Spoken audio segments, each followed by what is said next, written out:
Hey everyone, Steven here, and welcome to my little library of horrors. This is my third attempt at recording this video, so I really hope this gets through. No more interruptions. Anyway, so, with Stephen King's massive success within the mid-70s and early 80s, thus followed a boom within the horror genre in the book world. Many authors, both within the horror genre and outside of it, decided to dip their toes in and try to I guess, capitalize on the success of King's work. While others used his work to inspire their own and found their own voice within the genre, others dove too far into trying to mimic his prose and then lost their own individuality within their work. Such is the case with today's book, Letters from the Dead by Campbell Black, a book published in July of 1986 by Pocket Horror. But before I get into the review, I just ask that you drop a quick like on the video, as it's a free and easy way to help support the channel and helps get the video out into the algorithm.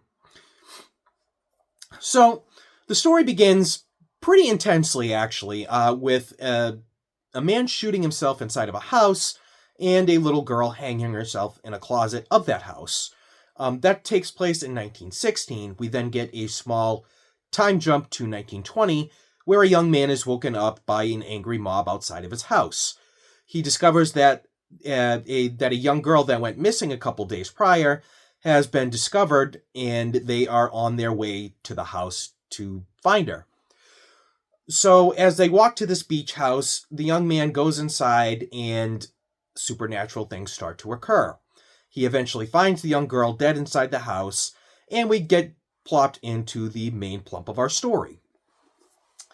With that, we get introduced to our main cast of characters. We have Rosie and Martha, who are two recently, divorced best friends, and their children, Tommy and Lindy, both 13-year-old kids. They decided to rent this beach house to get a fresh start and work on their newest project, a book that mixes photography with storytelling. So, as they're getting settled into the house, there immediately starts to be signs of paranormal activity, with Tommy noticing a strange presence from his closet. He gets this uneasy feeling that something is in the closet. He hears these weird sounds. Eventually, the door starts to open by itself. Sometimes it barricades itself shut to where he can't open it. But inside of it, he finds a Ouija board. So him and Lindy decide to play it, and they come in contact with a spirit known as Anna. Anna lets them know that she's being held captive by an entity known as Roscoe, who's hurting her. After getting spooked by the board, the kids decide to put it away, and the next day the family goes out to town to Cochraine Crossing to do some grocery shopping. And when Rosie is talking to the clerk puts this piece of meat on the counter, and as Rosie looks at it, it's rotten, filled with maggots and all this stuff, and she shakes her head real quick, and it's back to normal.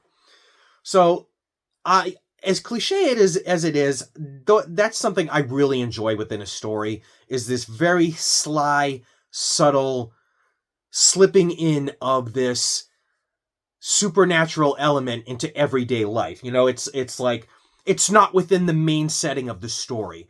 I think it gives this nice little element of you're not safe anywhere within the story. You're a couple miles away from this house, yet it's still its presence is still poisoning your mind.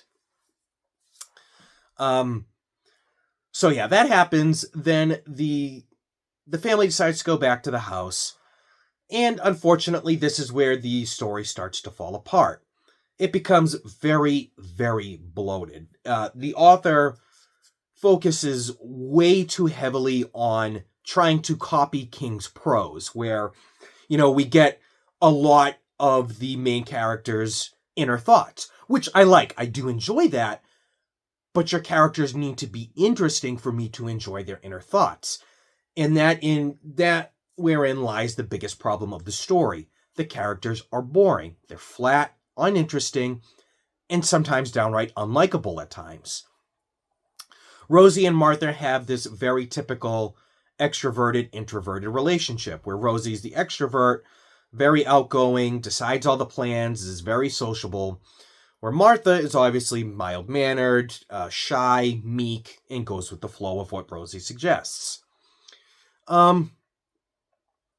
With Tommy, he's your very typical 13-year-olds, which, again, is nothing wrong, but 13-year-olds just usually aren't that interesting. And then we get to Lindy, who is written as a 13-year-old, but mentally seems to be 20. Now, I know, obviously, women tend to mature a lot faster than men do, but our first introduction really to Lindy is like her, like, feeling her body out, I guess. And it's like, I can't speak from a woman's perspective as far as what they experience in puberty. I just know when I was 13, I was, focusing on video games and anime. So, again, I don't know. I can't speak on it. I can't say it's wrong. I just know for me, for my personal taste, it was just kind of weird for me to be reading it. But anyway, like I said, with that, we get a bunch of filler. Rosie and Martha are talking about their divorce and how, Martha misses her husband, who's a scumbag that slept with like 30 of his students because he's an English professor, has no feelings for her, but she wants to make things work. Where Rosie, left her husband because he was essentially had no passion, was just lazy, stuff like that. And that kind of becomes the bulk of their personality, their thought processes is always going back to thinking of their ex-husbands. And it's just like, I don't know, it's just not interesting. We get this scene where Rosie and Martha decide to go out to a bar at Cochraine Crossing. And again, it adds nothing to the story. That scene never comes up again. Only one character from that scene shows up near the end of the book, but not enough for me to even care, as it makes he made no impact then, he makes no impact at the end. So like I said, it's a ton of filler going on. It feels very, very much like the author's like, look how well I can write. Look at how deep I can get into my characters' minds. And again, wonderful. Where's the action? Where's the interest?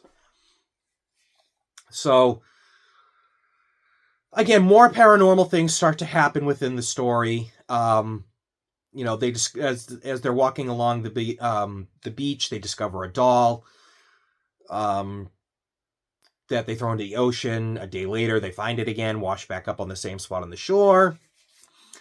Their names being whispered in the house, seeing, people on balconies and porches and things like that. So it's all very typical stuff. Nothing exciting, nothing extravagant, nothing you haven't heard before. Eventually, the caretaker of the house shows up and gives a little bit of history on the house. Not too much, but he basically says he was only hired to come take care of the house when it needed it, for when people rent it out.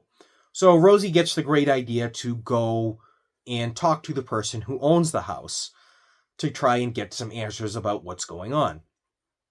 So Rosie and Martha go, and while the story started to fall apart earlier, this is when it just gets utterly ridiculous and stupid. So Rosie and Martha, find the person that owns the house, and they start to ask him questions. And, you can clearly tell he knows something. He's being very nonchalant about everything, very dodgy with questions. But when Rosie comes out and says, does the name Roscoe sound familiar to you? He says, nope, doesn't ring a bell. She just goes, alrighty, see you later. And I'm just like, what? I'm like, Rosie has been incredibly bullheaded this whole book. Martha's been begging you for days to leave the house because she doesn't feel safe. She said there's something wrong, there's something going on. And yet you're over here arguing that you can't be a quitter, you're not a scaredy cat, you're going to discover what's going on, and it's right within your reach, but you're just going to let this guy play it off, and you leave. No, just no, no, no. That makes no sense at all.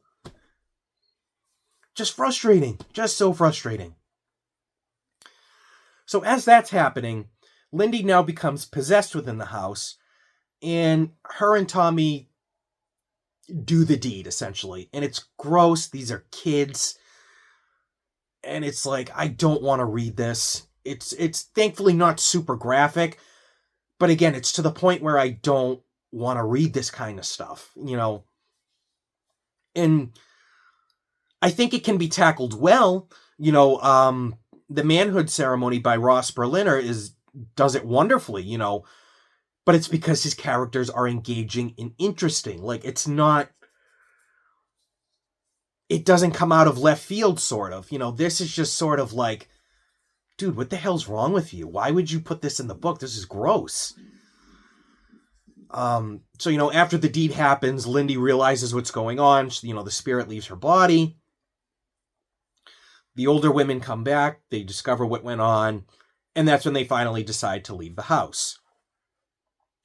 And this is when things, surprisingly, start to get interesting. Finally. Lindy is now in this catatonic state. She can't talk. She can't walk. Excuse me. A sip of coffee.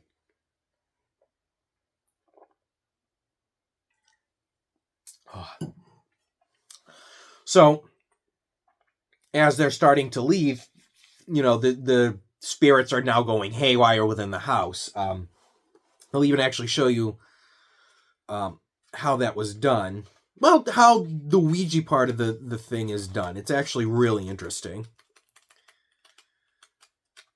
I really like that the author did it this way. Come on. Oh, yeah, I can do it right at the beginning. Yeah, so you can see the messages played out on the Ouija board, so it's actually pretty cool. But they, run out of the house. They try to start the car. The car doesn't start. And that's when they start to see the people of Cochraine Crossing coming towards them. And this is where the big unveil happens. It turns out the house was built by a man in order to assault his daughter. And, as when the town discovered what he was doing, he shot himself in the house. His daughter killed herself within that house. They both died at the same time within the house, and their spirits now possess the house.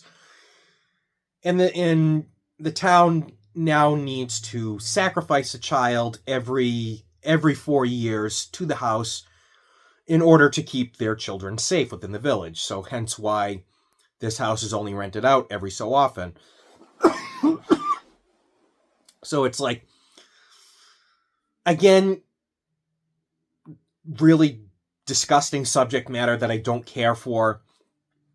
I get it. I understand that kind of stuff happens in the world, but it's just not what I want in my story.